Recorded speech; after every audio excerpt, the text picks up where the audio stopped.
నమస్తే welcome to V3 news లక్ష్యం సమాజేతం నేను మహేష్ ముందుగా వార్తల్లోని ముఖ్య అంశాలు విశాఖలో గిరిజనుల భారీ ర్యాలీ ప్రభుత్వ వ్యతిరేక నినాదాలతో దద్దరిల్లిన ఏజెన్సీ ప్రాంతం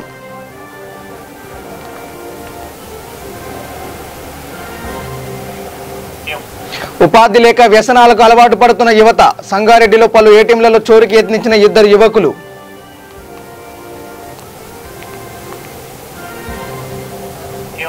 అనకాపల్లిలో ఉపాధ్యాయుల ఆందోళన నీళ్లలోకి దిగి నిరసన ప్రభుత్వం ఆదుకోవాలని డిమాండ్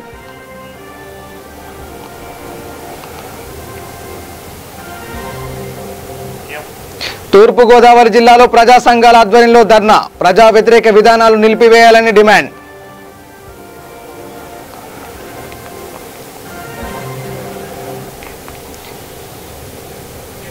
రాజన్న సిరిసిల్ల జిల్లా మల్కాపేట రిజర్వాయర్ను సందర్శించిన జెడ్పీ చైర్పర్సన్ ప్రాజెక్టు పనులు నిరంతరం పర్యవేక్షిస్తున్నామన్న నేలకొండ అరుణ ఇక డీటెయిల్స్లోకి వెళ్తే ఆంధ్ర ఒడిశా సరిహద్దుల్లో గిరిజనుల ప్రభుత్వ వ్యతిరేక నినాదాలు దద్దరిల్లిపోయింది మారుమూల గ్రామాలు అభివృద్ధికి ప్రభుత్వం ఏమాత్రం శ్రద్ధ చూపడం లేదని ఇలా అయితే ఎలా బతికేదంటూ వారు ఆవేదన వ్యక్తం చేశారు ఆంధ్ర ఒడిశా సరిహద్దుల్లో భారీ ర్యాలీ తీశారు పనసపుట్టు అటవీ ప్రాంతంలో కట్ ఆఫ్ ఏరియా ఆదివాసీ సంఘం ఆధ్వర్యంలో బహిరంగ సభ నిర్వహించారు ఈ సమావేశానికి పలు పంచాయతీల నుండి 1500 మంది గిరిజనులు హాజరయ్యారు కట్ ఆఫ్ ఏరియాలో ఉన్న గ్రామాలపై ప్రభుత్వం ఏమాత్రం దృష్టి సారించడం లేదని వారు వాపోయారు పలు డిమాండ్లను ఈ సందర్భంగా ప్రస్తావించారు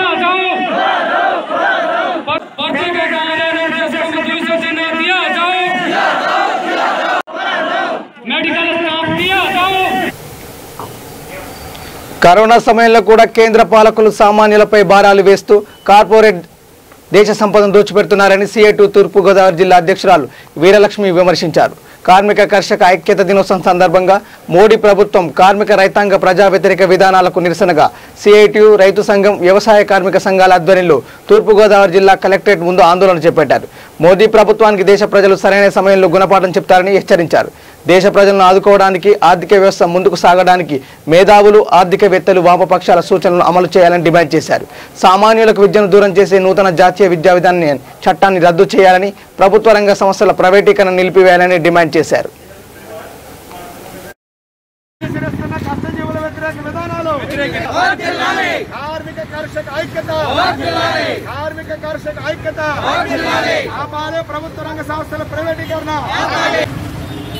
కార్మికులు రైతుల యొక్క వ్యతిరేక విధానాలే కాకుండా ఇవాళ విద్యారంగంలో కూడా ప్రైవేటీకరణ కేంద్రీకరణ మతత్వీకరణ కేంద్రంగా నూతన విద్యా విధానాన్ని తీసుకొచ్చింది దీని ద్వారా రాష్ట్రాల హక్కుల్ని కూడా హరించి ఫెడరల్ తత్వానికి కూడా భిన్నమైనటువంటి పద్ధతుల్లో వ్యవహరిస్తుంది ముఖ్యంగా ప్రైవేటు పాఠశాలలు కళాశాలల్లో పనిచేసిన ఉద్యోగుల యొక్క జీతాలు కూడా ఇవాళ ఇవ్వలేదు వాళ్ళంతా పస్తులతో చాలా ఈతి బాధలు పడుతున్నారు ప్రభుత్వం ఉత్తర్వులు ఇచ్చినా అవి అమలుకు నోచుకున్నటువంటి పరిస్థితి కనపడుతుంది వెంటనే కేంద్ర రాష్ట్ర ప్రభుత్వాలు ప్రైవేటు విద్యాలయాల్లో పనిచేసే సిబ్బందికి వెంటనే వేతనాలు ఇవ్వాలని వాళ్ళకి గౌరవవృత్తి కల్పించాలని అలాగే ఉద్యోగ ఉపాధ్యాయ కార్మికులకు రావాల్సిన PRC DAలు కూడా వెంటనే విడుదల చేయాలని చెప్పి ఈ సందర్భంగా డిమాండ్ చేయాలి అనుసరిస్తున్న ప్రజా వ్యతిరేక విధానాలు అలాగే కార్మిక వ్యతిరేక విధానాలు రైతాంగ వ్యతిరేక విధానాలకు నిరసనగా CITU రైతు సంఘం వ్యవసాయ కార్మిక సంఘం కౌలు రైతు సంఘం ఆధ్వర్యంలో ఈరోజు దేశవ్యాప్తంగా నిరసన కార్యక్రమాలు చేయడం అనేది జరుగుతుంది కేంద్ర ప్రభుత్వం అనుసరిస్తున్న విధానాలు కార్పొరేట్లకు మేలు చేసేవిగాను ప్రజల పరిస్థితులను మరింత దిగజార్చేసేవిగాను ఉన్నాయి ఈరోజు దేశ GDP చూస్తే -24కి వెళ్ళిపోయిన పరిస్థితి మనం చూస్తున్నాం అదే సమయంలో అంబానీలు అదానీల ఆస్తులు మాత్రం చాలా ఎక్కువగా ప్రపంచ కుబేరుల్లో మొదటి స్థానాలకు ఎగబాకే విధంగా వాళ్ళ ఆస్తులు పెరుగుతున్నాయి దీనికి కారణం కేవలం కేంద్ర ప్రభుత్వం యొక్క విధానాలే ప్రజల యొక్క సొమ్ముని ప్రజాధనాన్ని అలాగే ప్రభుత్వ రంగ సంస్థల్ని కార్పొరేట్ సంస్థలకి కట్టబెట్టి ఈరోజు ప్రజలపై భారాలు మోపుతున్న పరిస్థితి చూస్తున్నాము కరోనా నేపథ్యంలో ప్రజలందరూ కూడా ఉపాధి కోల్పోతే ఉపాధి కల్పించడం అనేది పక్కకు పెట్టేసి ఈరోజు ఉన్న కార్మిక చట్టాలను కూడా నిర్వీర్యం చేసి యజమానికి కార్మికుల్ని పీల్చి పిప్పు చేసుకునే విధంగా ఈరోజు కార్మిక చట్టాల్లో సవరణలు చేశారు. అలాగే అనేక బీజేపీ పరిపాలించే అనేక రాష్ట్రాల్లో ఈరోజు కార్మిక చట్టాలు అనేవి వాటిని కూడా పక్కన పెట్టేసి కార్మికుల్ని బానిసలు చేసిన పరిస్థితి చూస్తున్నాం. అలాగే వ్యవసాయ రంగాన్ని ప్రైవేటీకరణ చేయడం ఇది మరింత దుర్మార్గం. మొత్తం అసలు ఈ తిండి కూడా ప్రజలకు దొరకకుండా పోయే పరిస్థితి ఉంది. కేంద్ర రాష్ట్ర ప్రభుత్వాల యొక్క ప్రజా వ్యతిరేక విధానాలకు వ్యతిరేకంగా రైతు, కార్మిక, రైతు కూలీ, అదేవిధంగా ప్రజా సంఘాలన్నీ కూడా ఈ యొక్క వ్యతిరేక విధానాలని నిరసిస్తూ ఈ యొక్క ప్రదర్శనలు చేయడం జరుగుతుంది. దీనిలో భాగంగా ముఖ్యంగా ఏదైతే ఈరోజు పరిపాలనా విధానం ఉందో వాటిల్లో చట్ట సవరణలు చేయడం, కరోనా నేపథ్యంలో ప్రజలెవరూ బయటికి రారు అనే ఉద్దేశంతో కేంద్ర ప్రభుత్వం అనేక చట్టాలను సవరించడం, ఆ చట్ట సవరణలన్నీ రాజన్న సిరిసిల్ల జిల్లా మల్కపేట రిజర్వాయర్ కట్ట గండిపడిందని సామాజిక మాధ్యమాల్లో అసత్య ప్రచారం చేస్తున్నారని, రిజర్వాయర్ నిర్మాణం పనులు అనునిత్యం అధికారులు, ప్రజాప్రతినిధులు పర్యవేక్షిస్తున్నారని రాజన్న సిరిసిల్ల జిల్లా పరిషత్ అధ్యక్షురాలు న్యాలకొండ అరుణారాఘవరెడ్డి అన్నారు.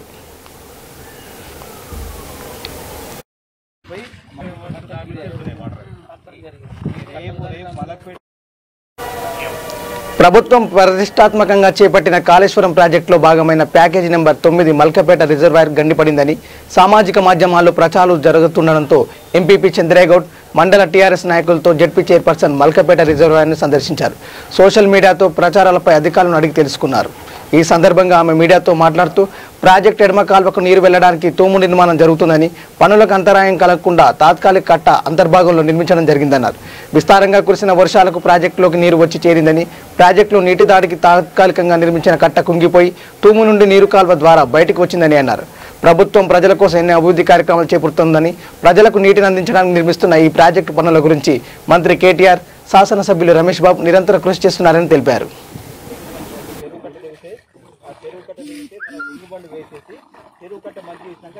మలక్పేట రిజర్వాయర్ టేకప్ చేయడం జరుగుతుంది 3 TMCలతోని. ఈరోజు అనుకొని 3 TMCలు మలక్పేట రిజర్వాయర్లో 6 బండ్స్గా డివైడ్ చేసేసి 7 ఇలక్స్ కనెక్ట్ చేయడం జరుగుతుంది. దీన్ని శాడిల్ బండ్స్ అంటారు.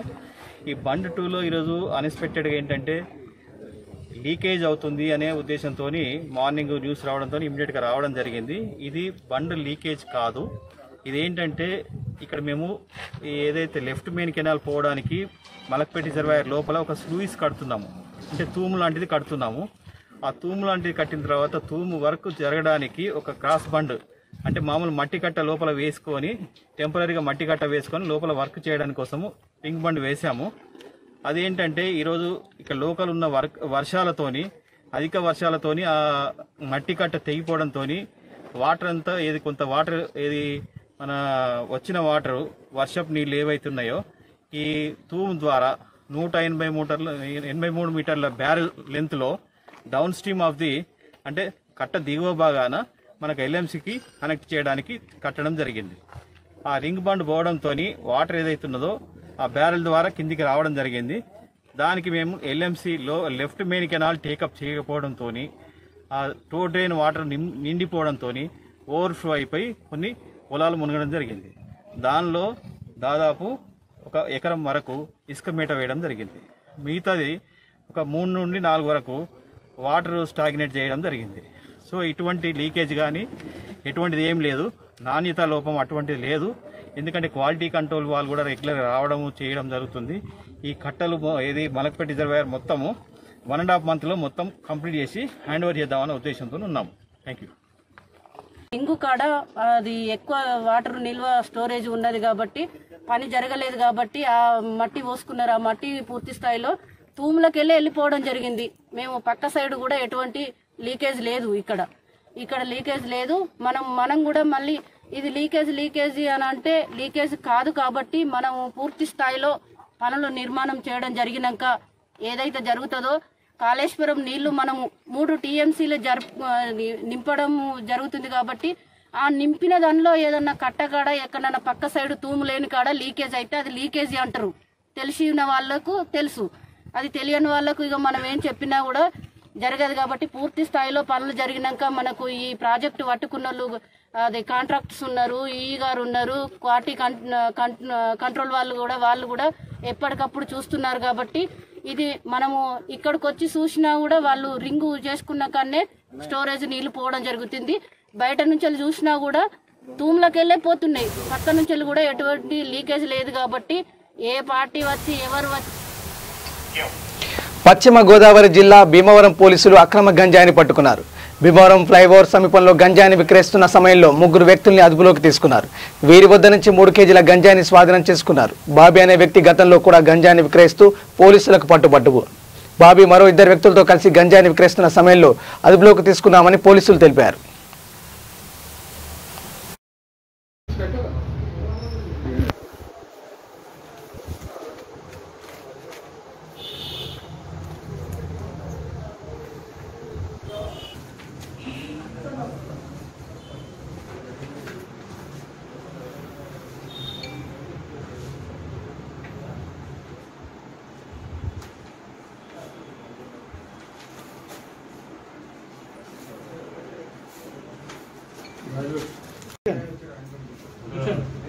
పంపించండి.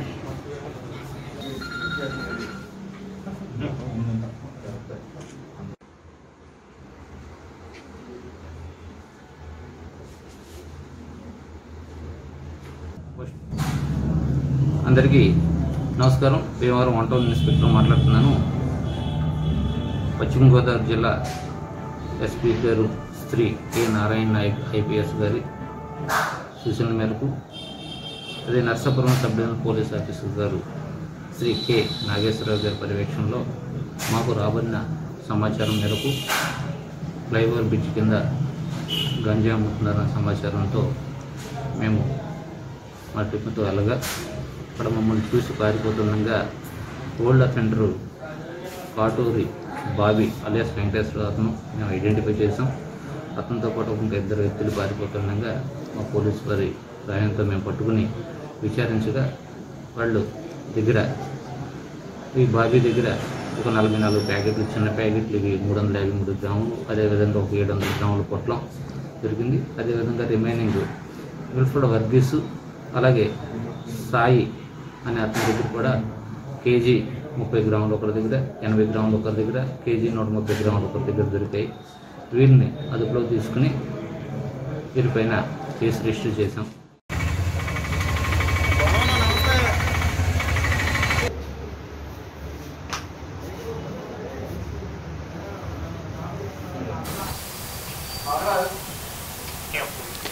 ఇక టీచర్స్ డే రోజున ఉపాధ్యాయులు నిరసన వ్యక్తం చేశారు. కరోనా సమయంలో జీతాలు లేక ఆర్థిక ఇబ్బందితో అల్లాడిపోవాల్సిన పరిస్థితి వచ్చిందని వాపోతున్నారు. భావితరాలను ఉన్నత స్థాయిలో తీర్చిదిద్దే ఉపాధ్యాయుల పరిస్థితి ఆగమ్య గోచరంగా మారడంతో అర్ధాకలితో అలమటిస్తున్న తమను ప్రభుత్వాలు ఆదుకోవాలంటూ విశాఖ జిల్లా అనకాపల్లిలో ఉపాధ్యాయులు నిరసన వ్యక్తం చేశారు. టీచర్స్ బ్లాక్ డే అంటూ నీళ్లలోకి దిగి తమ ఆందోళన వ్యక్తం చేశారు. ప్రభుత్వం తక్షణమే తమను ఆదుకోవాలని డిమాండ్ చేశారు.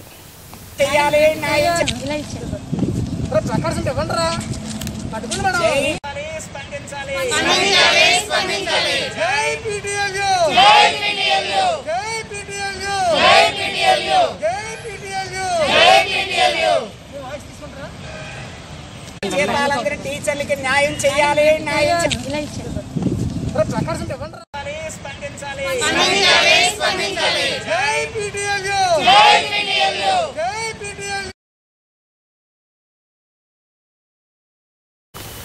రాజన్న సిరిసిల్ల జిల్లా గంభీరావుపేట మండలంలో సర్వసభ్య సమావేశం నిర్వహించారు. ముందుగా మాజీ రాష్ట్రపతి ప్రణబ్ ముఖర్జీ చిత్రపటానికి పూలమాలలు వేసి నివాళులు అర్పించారు. అనంతరం వివిధ శాఖల్లో పలు అభివృద్ధి పనులపై చర్చించారు. అధికారులు వారు చేసిన పనులు ప్రజాప్రతినిధులకు వివరించారు. ఈ కార్యక్రమంలో MPP Vanga Karuna, vice MPP Dosela Latha, in charge tahsildar Srinivas, MPDO cess director Devender Yadav, ZP co option number Ahmed, ఎంపీటీసీలు, సర్పంచులు, అధికారులు మరియు తదితరులు పాల్గొన్నారు.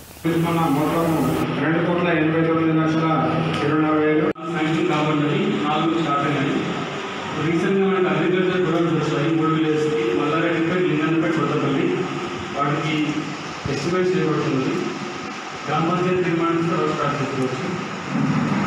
ఇది మన మండలికి సంబంధించిన పంచాయతీ డిపార్ట్మెంట్ సంబంధించి చేస్తున్నారు.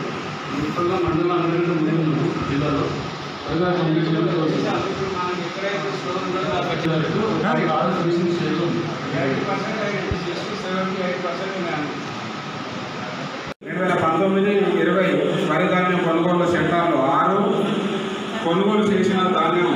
1,20,562, కొనుగోలు చేసిన రైతులు మొత్తం 2,933. ఇది ఐకేపీ సంబంధించినటువంటి వివరాలు.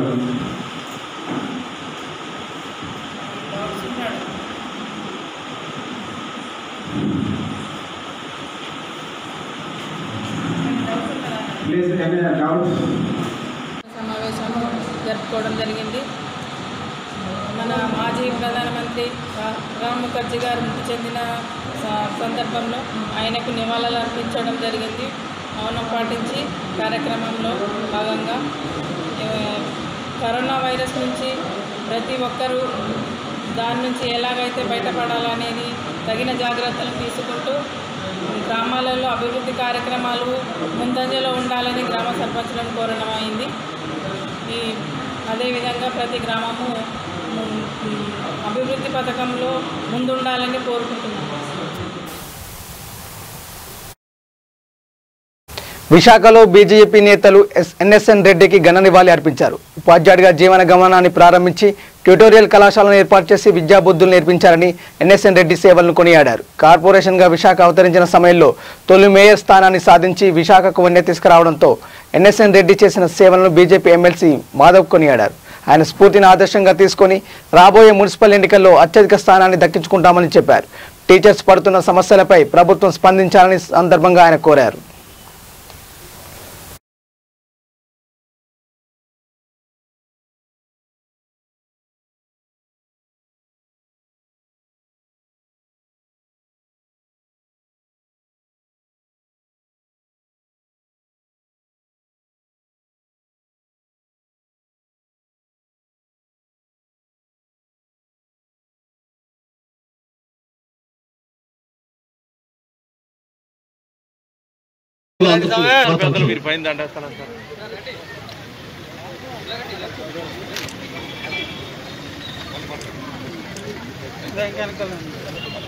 ఈరోజు ఈ కార్యక్రమానికి వచ్చేసిన అతిథులు ఎమ్మెల్సీ మాధవ్ గారు, గౌరీలు గారు, స్వాగతం. రెడ్డి గారికి నివాళులు అర్పించడం జరిగింది భారతీయ జనతా పార్టీ విశాఖపట్నం శాఖ తరఫున. ముఖ్యంగా ఎన్ఎస్ఎన్ రెడ్డి గారు ఒక ఉపాధ్యాయుడిగా తన జీవితాన్ని ప్రారంభించి ఆయనే ఒక ట్యూటోరియల్ కాలేజ్ పెట్టి అనేక మందికి ఈ ప్రాంతంలో విద్యాబుద్ధులు చెప్పడం జరిగింది. ఆ విధంగా ఒక బడి పంతులు విశాఖపట్నానికి వన్నీ తెచ్చే విధంగా విశాఖ నగర మేయర్గా ఎదగటం ఆయన కృషి పట్టుదలే కారణం. ఆ విధంగా భారతీయ జనతా పార్టీకి అత్యంత తీపి స్మృతుల్లో మొదటిసారి దక్షిణ భారతదేశంలో నగరపాలక సంస్థని పార్టీ ప్రారంభమైన తొలి నాళ్లలోనే గెలవటం ఏదైతుందో ఆ రోజు మొత్తం అగ్రనాయకత్వం అంతా విశాఖపట్నానికి తలరావడం జరిగింది. ఆ విధంగా ఇవాళ ఉపాధ్యాయ దినోత్సవం సందర్భంగా ఆయన నివాళులు అర్పిస్తూ ఆయన స్ఫూర్తి తీసుకొని రాబో నగరపాలిక ఎన్నికల్లో కూడా భారతీయ జనతా పార్టీ ఒక అద్భుత విజయాన్ని సాధించాలని చెప్పి ఆలోచనలో భాగంగా ఇవాళ ఈ కార్యక్రమం చేయడం జరిగింది. అలాగే ఇవాళ టీచర్స్ యొక్క పరిస్థితి ఏదైతే ఉందో అత్యంత దీనావస్థలో ఉంది. గవర్నమెంట్ టీచర్స్ మినహాయిస్తే ఎవరైతే ప్రైవేట్ టీచర్స్ ఉన్నారో, ప్రైవేట్ లెక్చరర్స్ ఉన్నారో వాళ్ళకి ఏ యాజమాన్యం కూడా జీతాలు ఇవ్వకుండా గత 6 నెలలు బట్టి రోడ్డు పైన చెప్పులు చాలామంది అమ్ముకుంటున్నారు, కాయగూరలు అమ్ముకుంటున్నారు, పళ్ళు అమ్ముకుంటున్నారు. ఇటువంటి ఒక దీనావస్థ భారతదేశంలో ఉండకూడదు. కనుక వెంటనే రాష్ట్ర ప్రభుత్వం మేల్కొని వాళ్ళని ఆదుకునే విధంగా అడుగులు వేయాలి. అలాగే యాజమాన్యాలు కూడా కేంద్ర ప్రభుత్వం ఆత్మనిర్భర్ భారత్లో ప్యాకేజ్లో భాగంగా వాళ్ళకి రుణాలు, ఇంట్రెస్ట్ ఫ్రీ రుణాలు, ఎటువంటి హామీ లేని రుణాలు ఇవ్వాలని చెప్పి చెప్పడం జరిగింది. ఆ విధంగా తీసుకొని వాళ్ళు ఆదిలాబాద్ జిల్లా కేంద్రంలోని రిమ్స్ హాస్పిటల్లో 24 అవర్స్ వెల్ఫేర్ సొసైటీ స్వేరస్ ఆధ్వర్యంలో రక్తదాన శిబిరం ఏర్పాటు చేశారు. ఉపాధ్యాయుల దినోత్సవం మరియు doctor RS Praveen Kumar sir తమ పదవిని స్వీకరించి 25 సంవత్సరాలు పూర్తయిన సందర్భంగా రక్తదానం చేసినట్లు స్వేరస్ ప్రధాన కార్యదర్శి భగత్, వెల్ఫేర్ సొసైటీ అధ్యక్షులు విశ్వబోధి తెలిపారు. ఈ కార్యక్రమంలో జిల్లా స్వేరస్ జాయింట్ సెక్రటరీ సోన్ కాంబ్లే, వికాస్, నవీద్, తథాగత్, కైకాంబ్లే, వెంకటేష్, ఈశ్వర్, చిత్రు తదితరులు పాల్గొన్నారు.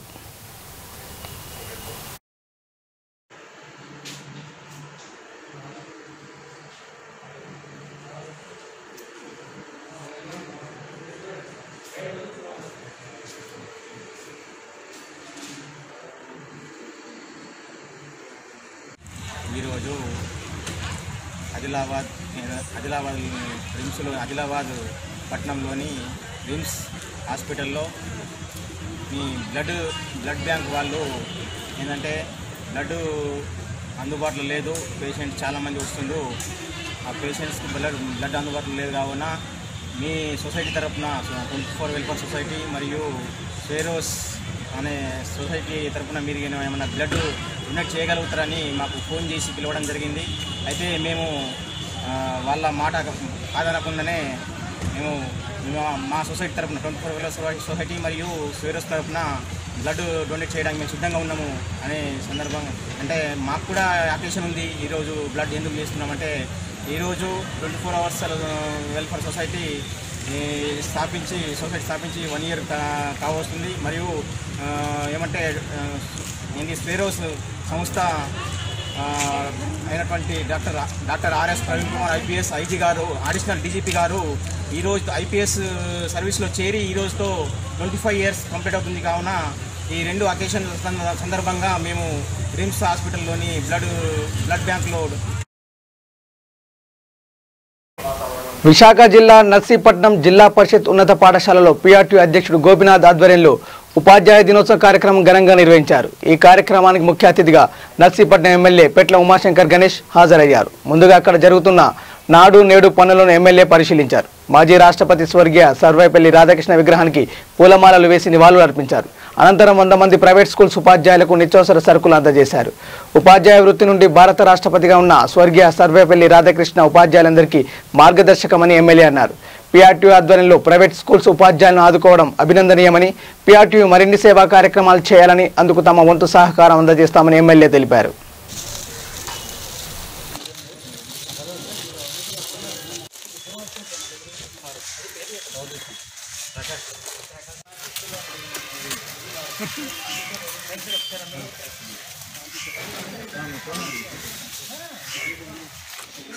మరి ప్రతి సంవత్సరం కూడా చాలా ఉపాధ్యాయుల దినోత్సవం సందర్భంగా ఉత్తమ ఉపాధ్యాయుల్ని సన్మానించడానికి భారీత్యం చేపట్టాము. కానీ ఈ కరోనా నేపథ్యం, అదేవిధంగా మన మాజీ రాష్ట్రపతి ప్రణబ్ ముఖర్జీ సంతాప దినాలు కాబట్టి ఈరోజు అటువంటి ఉత్సవాలకి దూరంగా ఉంటూ ఏదైతే ప్రైవేట్ స్కూల్లో పనిచేసిన ఉపాధ్యాయులు చాలామంది జీతాలకు ఇబ్బంది పడుతున్నారు. ఆ సమస్య మా దృష్టికి వచ్చిన వెంటనే ఉపాధ్యాయ మిత్రులందరూ కూడా కలిసి వారికి ఏదో మాకు తోచిన సహాయం చేయాలని చెప్పేసి ఈరోజు ఈ కార్యక్రమం చేపడుతున్నామని చెప్పేసి నిన్ననే మన శాసనసభ్యుల్ని ఇన్వైట్ చేసినాక తప్పనిసరిగా వస్తున్న మంచి కార్యక్రమం చెప్పి ఈరోజు వచ్చి ఈ కార్యక్రమాన్ని జయప్రదం చేసిన ప్రత్యేకంగా అన్న పెట్ల ఉమాశంకర్ గణేష్ గారికి ప్రత్యేకంగా ధన్యవాదాలు తెలియజేస్తున్నాం. అన్న తప్పనిసరిగా నర్సీపట్నం చుట్టుపక్కల ప్రాంతాల్లో పీఆర్టీ ఆధ్వర్యంలో అనేక సేవా కార్యక్రమాలు గతంలో చేస్తాం. మరలా రాబోయే రోజుల్లో కూడా పెద్ద ఎత్తున చేపడతానని చెప్పేసి మీకు తెలియజేస్తూ ఈ విధంగా ఉపాధ్యాయులందరూ కూడా మా తోచిన సహాయం అందిస్తున్నాం. దీనికి సహాయ సహకారం అందించిన ఉపాధ్యాయులందరూ కూడా ప్రత్యేకంగా అభినందన తెలియజేస్తున్నాం. డాక్టర్ సర్వేపల్లి రాధాకృష్ణ గారి యొక్క పుట్టినరోజు. ఈరోజు ప్రతి ఒక్కరు కూడా వారిని స్మరించుకునే రోజు ఈరోజు సెప్టెంబర్ 5న. అయితే ప్రతి ఒక్కరు కూడా ఆయన ఉపరాష్ట్రపతిగా సర్వేపల్లి రాధాకృష్ణ గారు రాష్ట్రపతిగానే అందరికీ తెలుసు. కానీ మొదట ఆయన చేసింది ఉపాధ్యాయుడు వృత్తిని చేస్తూ ఎంత విద్యావేత్త అయినా అలాంటి రోజు ఈరోజు మనం ప్రతి ఏడాది కూడా వారి జ్ఞాపకార్థంగా వారి గుర్తుగా సెప్టెంబర్ 5వ తారీఖున ఉపాధ్యాయ దినోత్సవం అందరం కూడా చేసుకోవడం జరుగుతుంది. అందులో భాగంగా ఈరోజు నర్సీపట్నంలో పీఆర్టీ ఆధ్వర్యంలో గోపినాథ్ గారు మిగతా టీచర్స్ అందరి ఆధ్వర్యంలో ఈ సందర్భంగా ఎవరైతే ప్రైవేట్ టీచర్స్ ఉన్నారో పేద టీచర్స్ వాళ్ళందరికీ కూడా ఏదో ఒక సహకారం అందించాలనే ఉద్దేశంతో ఈరోజు ఈ కార్యక్రమం నిత్యావసర సరుకుల కార్యక్రమం పెట్టడం జరిగింది. ఇదే కాదు పీఆర్టీ ఆధ్వర్యంలో గత కొన్ని సంవత్సరాల నుంచి కూడా ఎన్నో సేవాకారం చేయడంతో పాటు ముఖ్యంగా ఈ 5-6 నెలల నుంచి కూడా కరోనా విపత్కర పరిస్థితుల్లో కూడా అందరినీ ఆదుకోవాలనే ఉద్దేశంతో ఇటు అందరినీ కూడా ఇటు డాక్టర్స్ని కానీ అలాగే కార్మికులకు కానీ అలాగే ఇక్కడ ఉన్న పనిచేస్తున్న ప్రతి ఒక్కరికి కూడా పీఆర్టీ ఆధ్వర్యంలో ఎంతో సహకారాన్ని అందించినందుకు ఒక శాసనసభ్యుడిగా పీఆర్టీ గోపినాథ్ గారికి వారి సభ్యులందరికీ కూడా నా ప్రత్యేక ధన్యవాదాలు తెలుపుకుంటున్నాను. రేపు రాబోయే రోజుల్లో కూడా మరిన్ని సేవా కార్యక్రమాలు ప్రాంత ప్రజలకు అందించి మంచి గుర్తింపు వచ్చే విధంగా పీఆర్టీ గుర్తింపు ఇచ్చే విధంగా మా సహకారం కూడా మేము అందిస్తాం. దయచేసి పీఆర్టీ గోపినాథ్ గారిని మా సభ్యులందరినీ కోరేది ఏంటంటే రేపు రాబోయే కరీంనగర్ జిల్లా కేంద్రంలోని రామ్నగర్ ఆక్స్ఫర్డ్ పాఠశాలలో డాక్టర్ సర్వేపల్లి రాధాకృష్ణన్ జయంతిని పురస్కరించుకొని బీసీ విద్యార్థి సంఘం జిల్లా అధ్యక్షులు రాకేష్ ఆధ్వర్యంలో గురు పూజోత్సవం నిర్వహించారు. ఈ వేడుకల్లో ఉమ్మడి జిల్లా బీసీ సంక్షేమ సంఘం అధ్యక్షులు ప్రకాష్, రాష్ట్ర బీసీ సంఘం ఉపాధ్యక్షురాలు వరాల జ్యోతి హాజరై డాక్టర్ సర్వేపల్లి రాధాకృష్ణన్ చిత్రపటానికి పూలమాలలు వేసి నివాళులు అర్పించారు. అనంతరం వారు ఉపాధ్యాయులు, retired teachers Sanjeev Kumar, school chairman Uppu Lingaiah, Gayatri school chairman శ్రీనివాస్ని ఘనంగా సన్మానించారు. ఈ కార్యక్రమంలో బీసీ సంఘం జిల్లా ప్రధాన కార్యదర్శి రమేష్, జిల్లా కార్యదర్శి శ్రీధర్, జిల్లా ఉపాధ్యక్షులు కిరణ్ తదితరులు పాల్గొన్నారు.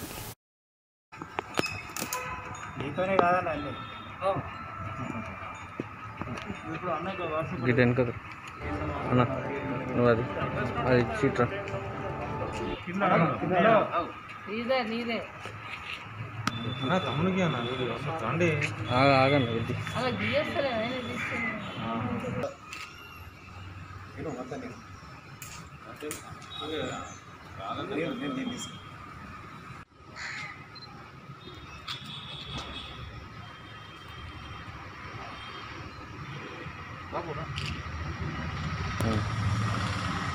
ఉపాధ్యాయ దినోత్సవ సందర్భంగా బీసీ సంక్షేమ సంఘం ఆధ్వర్యం లోపల సంక్షేమ సంఘము అధ్యక్షులు ఎన్ఎం ప్రకాష్ గారు, లింగం గారు, శ్రీనివాస్, జ్యోతక్క గారు, అందరూ జిల్లా రాష్ట్ర కార్యవర్గ సభ్యులందరూ కలిసి ఈరోజు ఉపాధ్యాయ దినోత్సవం సందర్భంగా ఉపాధ్యాయులను సన్మానించడం జరిగింది. మాకు ఈరోజు ఎంత ఆనందంగా ఉన్నదంటే మా సోదరులందరూ కలిసి, నేను సంజీవ్ కుమార్ను, నేను మార్చిలో రిటైర్మెంట్ అయినాను. ఈ పీసీ సోదరులందరూ కలిసి ఈరోజు సన్మానించడం అంటే నేను అదృష్టంగా భావిస్తున్నాను.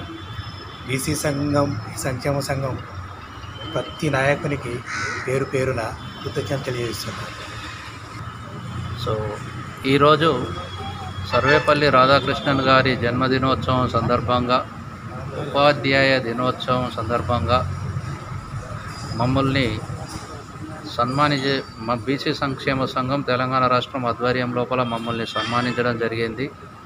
ఇది కేవలం మాకే కాకుండా ప్రతి బీసీ సోదరునికి జరిగినటువంటి గొప్ప సన్మానంగా మేము భావిస్తున్నాం.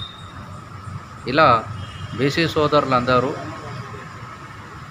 ఒక మంచి స్ఫూర్తితో అందరూ కలిసికట్టుగా ఉండి ఈ తెలంగాణ రాష్ట్రం లోపల బీసీలందరూ ఏకమై బీసీలదే మున్ముందు రాబోయే తరం అనేటువంటి దాన్ని నిరూపించడానికి అందరూ సంఘటితంగా కలిసి ఉండాలని, కలిసిమెలిసి పోరాడితే బీసీలకే రాజ్యాధికారం త్వరలో వస్తుందనేటువంటిది ఈ సందర్భంగా నేను బలంగా నమ్ముతున్నాను. Thank you.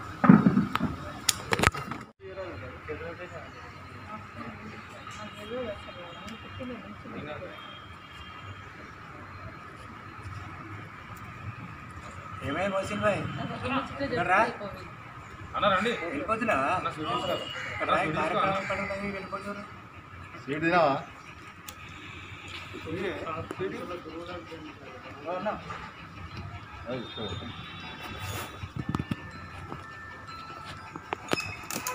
నీతోనే కాదన్న అన్నీ ఇప్పుడు అన్న నువ్వు అది సీట్ రా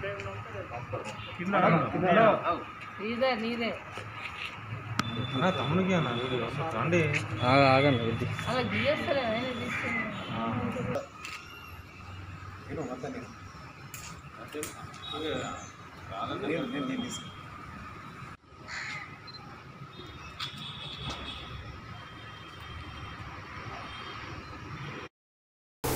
బులెటిన్ ముగించే ముందు హెడ్లైన్స్ మరోసారి.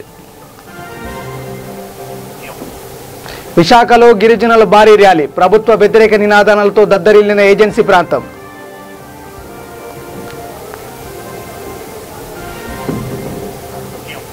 ఉపాధి లేక వ్యసనాలకు అలవాటు పడుతున్న యువత, సంగారెడ్డిలో పలు ఏటీఎంలలో చోరుకి యత్నించిన 2 యువకులు.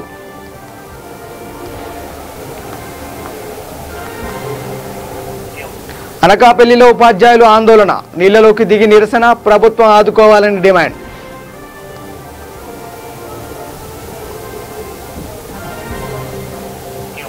తూర్పుగోదావరి జిల్లాలో ప్రజా సంఘాల ఆధ్వర్యంలో ధర్నా, ప్రజా వ్యతిరేక విధానాలు నిలిపివేయాలని డిమాండ్.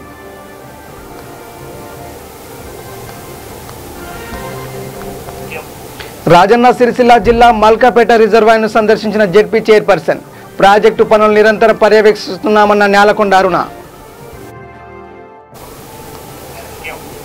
ఇవి bulletin updates. Keep watching V3 news. లక్ష్యం సమాజేతం. నమస్కారం.